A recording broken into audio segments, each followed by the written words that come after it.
It's amazing that this was all inspired by a road trip.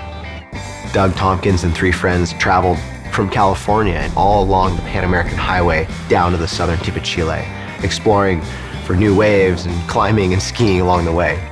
And it was that sense of adventure that really protected this place. And as someone who thrives off of that type of experience, like this is sort of, I guess, the place I've always been looking to come to.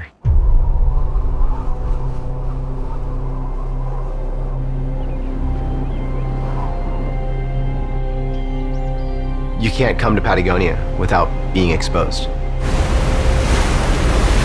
You can see for miles and miles, and the wind just whips through this landscape like nothing you've ever seen. It makes you feel so vulnerable. There's a really good reason people call it the last wild place on Earth.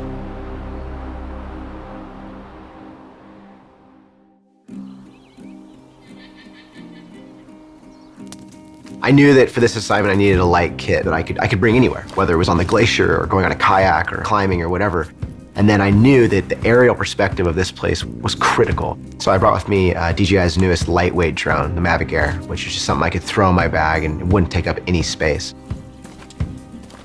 One of the biggest struggles as a photographer is figuring out what's beyond that next ridge, what's that perspective look like, and being able to fly a lightweight drone with 20 minutes of flight time and identify this area, scout your location, pick your angle, and then be there within a few minutes that before would have taken me hours to hike to.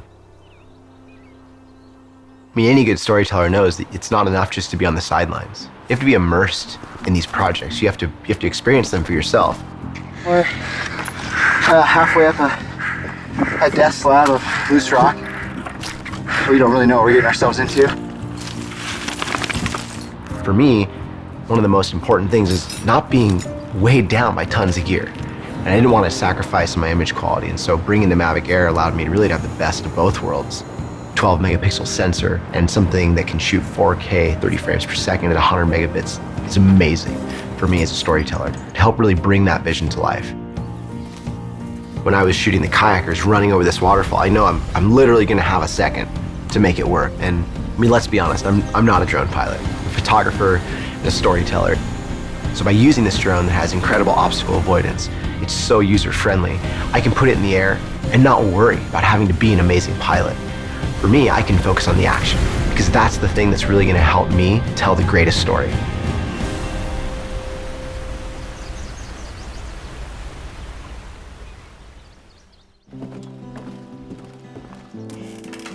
As a photographer, you're always hoping to enhance people's experience of being there.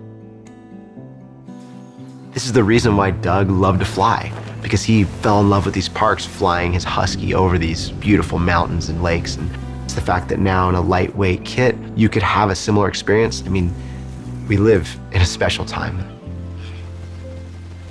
As nasty as I was about drones for the first several years, I'm a convert because the beauty from the eye of a bird, it is one of the ways that you truly come to understand how all of those landscapes are knit together.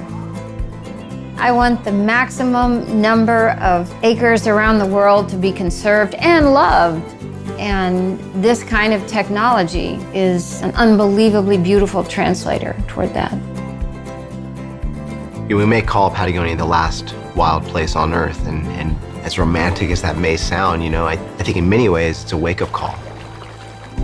What I've found is that trying to convince somebody about a glacier that's receding thousands of miles away they'll never see, they'll never experience, they'll never know about, it's really hard to make change that way.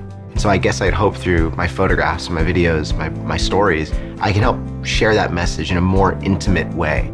The end goal is that people actually come and they actually see it for themselves, because that is the way that we will create positive change.